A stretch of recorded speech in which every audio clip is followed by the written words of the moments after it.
Bonjour, aujourd'hui on va parler de quelque chose qui est très surprenant, le dédoublement de soi. Est-ce qu'on peut être un double de soi-même? Est-ce qu'il y a un double de soi-même qui est quelque part? Allons, ça ne vous est jamais arrivé de vous mettre en colère? Eh bien vous étiez hors de vous? Qui est-ce qui est rentré à l'intérieur de vous et vous avez fait des choses que vous avez regrettées après? Des choses qui étaient anormales, vous avez cassé des objets, j'en sais rien. C'était la colère, hors de vous. Le dédoublement, c'est même presque devenu une science dans la Kabbale. Alors, on va en parler. Parce que le double, les doubles, la schizophrénie, tout ça, il y a plein de choses qui sont très très intéressantes à propos du double. Les petites poupées vaudou, vous vous en rappelez? Voilà. Il y a plein de choses et vous allez voir peut-être que vous allez réfléchir à savoir est-ce que vous n'avez pas un double quelque part. Alors, suivez ce qui vient tout de suite après. Alors, le double, déjà, ça commence avec l'ivresse. Vous savez ce que c'est que l'alcool? Comment on fait un alcool? C'est un sucre qui se transforme, qui a un dédoublement de lui-même, qui va se transformer en alcool, et puis un acide carbonique, le sucre, alcool. Il y a déjà un processus de dédoublement qui est à l'origine de l'ivresse. Donc vous voyez déjà on est dans quelque chose d'étonnant. Alors tout le monde connaît le dédoublement de personnalité. En psychiatrie, c'est quelque chose de tout à fait connu. La schizophrénie, vous en avez entendu parler. Les gens qui ont deux personnalités, vous savez ce que c'est. Dr Jekyll et Mr Hyde, hein, vous en avez déjà entendu parler. Ce monsieur qui à un moment donné était très sérieux, un médecin, etc., et puis qui d'un coup devient un monstre dans la nuit. Dans le dédoublement de personnalité, dans la schizophrénie, il y a un personnage qui se comporte bien, qui se comporte normalement, et un autre personnage qui survient subitement, qui lui se comporte totalement différemment. Il y a plein de sortes de schizophrénie. Hein, mais très très souvent dans la schizophrénie, il y a un personnage à l'intérieur de soi, très très souvent qui dit des insultes, qui insulte et qui accuse. Quelqu'un à l'intérieur de soi qui insulte et qui accuse. Un double quelque part. Alors, si vous entendez des quelquefois des enregistrements de schizophrènes, très souvent ça paraît tout à fait effrayant parce qu'ils parlent avec plusieurs voix. Ils ont la voix de quelqu'un, il y a des femmes qui ont des voix d'hommes d'un coup, puis après des voix de femmes, ou d'autres qui ont des hommes qui ont des voix de femmes, puis des voix d'hommes. C'est très très étonnant quelquefois. Certains enregistrements, pas tous, et tous les schizophrènes ne sont pas comme ça, bien heureusement. Alors, c'est quoi le double? Est-ce qu'il y a un dédoublement possible? Il y a des dédoublements dont on a parlé, qui sont même dans le domaine religieux. On parlait de... très souvent, les gens ont parlé d'un prêtre qui s'appelait Padre Pio, qui se serait trouvé dans plusieurs endroits. Dans la Kabbale juive aussi. On parle du prophète Élie, qui lui se trouve à plusieurs endroits. Et pas seulement ni des prophètes, ni des prêtres, ni qui que ce soit. Des gens qui simplement auraient fait un travail sur eux-mêmes qui serait quasi inconscient. On parle d'une institutrice qui à chaque fois se faisait renvoyer de son travail parce que les petits enfants la voyaient devant le tableau et puis s'ils regardaient par la fenêtre, oh, elle était là-bas dans le jardin en train de s'occuper des plantes, comme s'il y avait deux fois la même institutrice. Quelque chose d'étonnant. Donc il y a un dédoublement possible chez des gens qui font un travail psychique ou chez des personnages mystiques tout à fait étonnants et chez des gens tout simples. Le dédoublement est possible. Peut-être qu'il y a un autre vous-même quelque part. On en parle souvent, le phénomène du sosie. Alors là où on parle beaucoup des doubles, c'est c'est en Afrique. Il y a même eu un procès fameux où on dit qu'il y avait quelqu'un qui a tué un singe. On dit il avait tué quelqu'un en fait, et il a dit mais j'ai tué un singe. C'est-à-dire la personne s'était transformée en singe avant que je le tue, et quand j'ai tiré, il était un singe, mais en fait après il s'est retransformé en homme et il a été acquitté. On lui a dit que c'était un homme devenu singe. Il y a ce dédoublement. Alors ça, c'est quelque chose dont j'ai vu le procès qui est très amusant. J'ai assisté à rien et ni vu aucun film, mais en Afrique, il y a ce processus de dédoublement est très très fréquent. Il y a le fétiche, par exemple. Le fétiche, c'est un objet dans lequel on va pouvoir se dédoubler. Alors, grâce au fétiche, on va pouvoir se dédoubler et faire des choses qu'on n'aurait pas pu faire s'il n'y avait pas le fétiche. Si on ne s'était pas dédoublé à travers le fétiche, qui est une petite statue. Vous avez tous entendu parler de ces petites statues vaudou où on les avait, c'était le double d'une personne à qui on veut nuire, et on lui met des aiguilles, et la personne a des douleurs. On voit ça dans Tintin et Milou, on voit ça dans des films, et puis des gens l'ont décrit, on voit des statues avec des pointes, etc. Ces phénomènes de dédoublement et ces phénomènes de petites statuettes ou de personnages qui seraient un double de quelqu'un de vivant, c'est quelque chose de fréquent aussi chez certains sorciers, enfin on va appeler ça sorciers ou envoûteurs dans les campagnes françaises. Enfin, il n'y en a plus beaucoup des envoûteurs. Mais disons que c'était quelque chose qui était relativement fréquent. Et il y avait aussi par exemple des animaux, on faisait souffrir un animal, et cet animal était le double de quelqu'un, et en faisant souffrir l'animal, on faisait souffrir la personne. Il suffisait par exemple d'un objet qui avait appartenu à la personne. Il y avait un dédoublement qui se faisait donc à travers un objet, à travers une statuette. Et on parle aussi de dédoublement aussi en Afrique, dans beaucoup d'endroits, de gens qui sortent de leur corps, qui se dédoublent. Ça, c'est quelque chose dont on reparlera une autre fois, la sortie du corps. Mais cette sortie du corps, c'est aussi un dédoublement. Alors en Afrique, c'est très courant. On dit que les personnes sortent de leur corps dans la nuit, dans le sommeil. Il y en a qui sortent de leur corps. Ce sont des espèces d'êtres qui sortent de leur corps après la mort, ou des personnages qui se trouvent sortir de leur corps à un moment donné.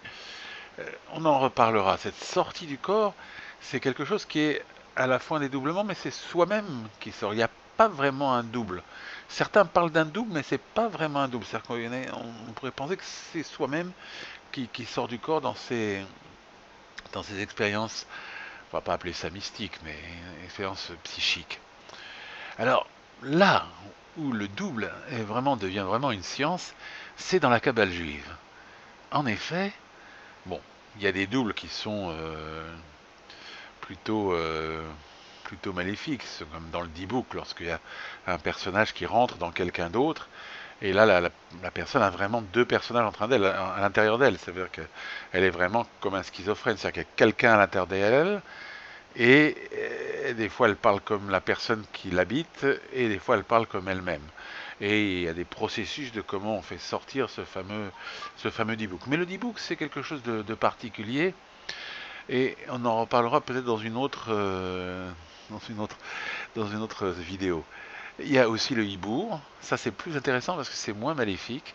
Le hibour, c'est par exemple un maître qui viendrait vous habiter, ou une âme qui viendrait vous habiter, mais de façon bénéfique. Il vient vous habiter pour vous aider, pour vous, euh, pour vous sauver. Vous aurez ce maître qui serait.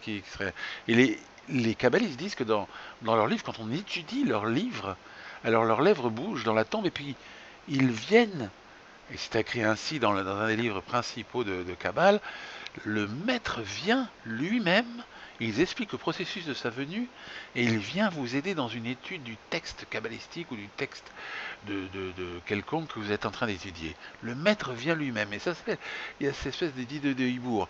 Alors c'est quelque chose qui est très très courant en Kabbale, dans l'introduction donc je crois qu'il sait faire de la porte je crois que c'est la porte des intentions. Il y a, dans ce livre-là, il explique cette venue de cette personne dont on étudie le texte.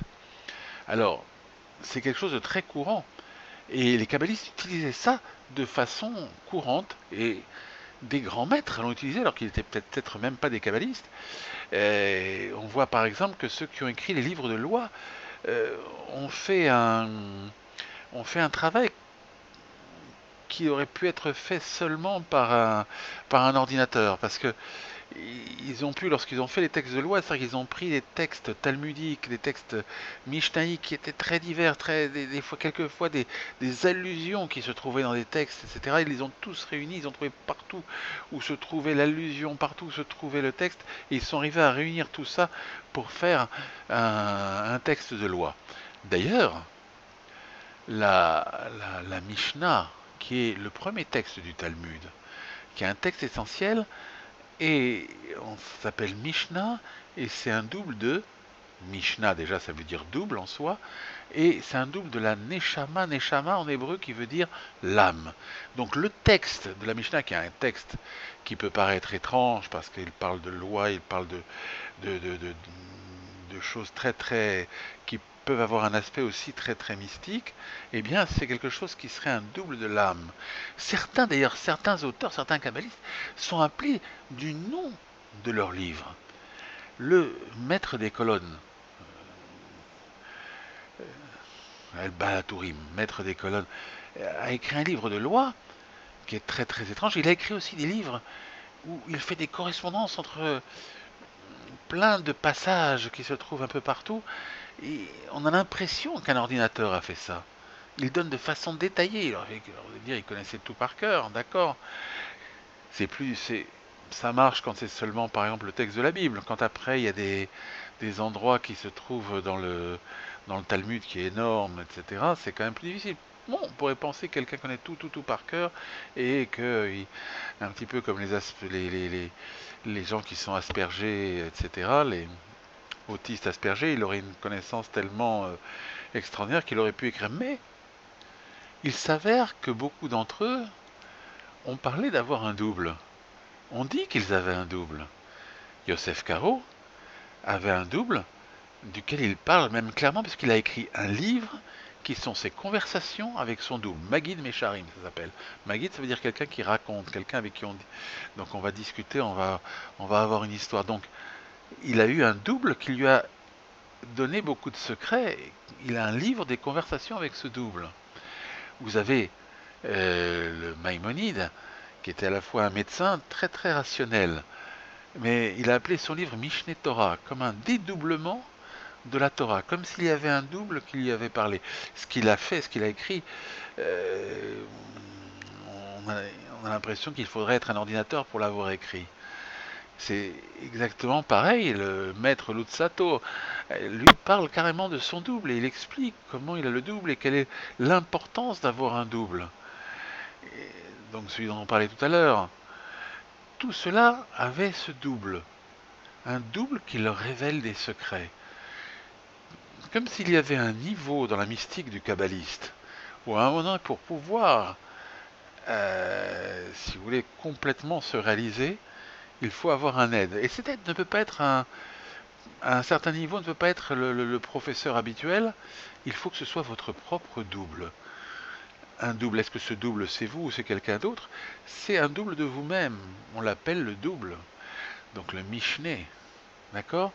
Alors, ça n'a pas à voir avec le golem, etc., puisqu'on va poser, je vois qu'on me pose la question.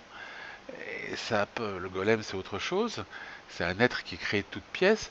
Mais il s'avère quand même que le golem peut nous donner quelque chose d'intéressant, puisqu'on voit par exemple avec le maître des colonnes qu'il est appelé selon son livre. Et que beaucoup de maîtres sont appelés selon leur livre. C'est-à-dire que l'écrit, le texte, a une correspondance avec soi-même. Et dans la fabrication du golem, qui est en toute ressemblance avec la fabrication de l'ADN, comme je l'explique dans une autre vidéo, eh bien, on voit que là, le texte, les lettres, prennent, si vous voulez, serait une espèce de description de l'humain et du changement du comportement de cet humain et de sa connaissance. Alors, on pourra en reparler. Alors maintenant, demandez est-ce que vous-même vous êtes ce que vous êtes. On ne sait pas. On a parlé d'incarnation, de réincarnation, il y a d'autres vidéos sur les réincarnations qui sont amusantes. Est-ce que quelqu'un disait, est-ce que je suis moi-même ou est-ce que je suis... Et lorsque je rêve, est-ce que je rêve de quelqu'un ou est-ce que c'est moi qui rêve? Est-ce que je suis moi-même le rêve de quelqu'un d'autre? Et on peut toujours se poser la question, est-ce qu'on est soi-même un double ou est-ce qu'on est vraiment ce qu'on est? C'est quelque chose qui est un mystère, l'être en soi. Alors, j'espère avoir donné quelque chose un petit peu, c'est pas exhaustif, c'est pas, on ne dit pas tout, mais au moins quelques petits renseignements sur le double. Et le double, ça peut être une science, donc dans la Kabbale, ça peut être quelque chose de maléfique, comme on voit en Afrique et tout ça. Ça peut être quelque chose de pathologique, comme on voit dans la schizophrénie. Ça peut être quelque chose de psychologique, ou je ne sais pas comment on pourrait appeler ça, lorsqu'on voit ces gens qui ont été dupliqués d'un endroit à l'autre. Et, et ça peut être aussi, vous avez tous vécu ce double, puisque tout le monde a été une fois au moins en colère et il s'est trouvé hors de lui-même et quelqu'un est venu l'habiter, comme disent certains mystiques. Alors à bientôt. N'oubliez pas soit de liker, soit de vous abonner, soit d'aller sur notre site, soit de faire tout ce que vous voulez. Et à bientôt.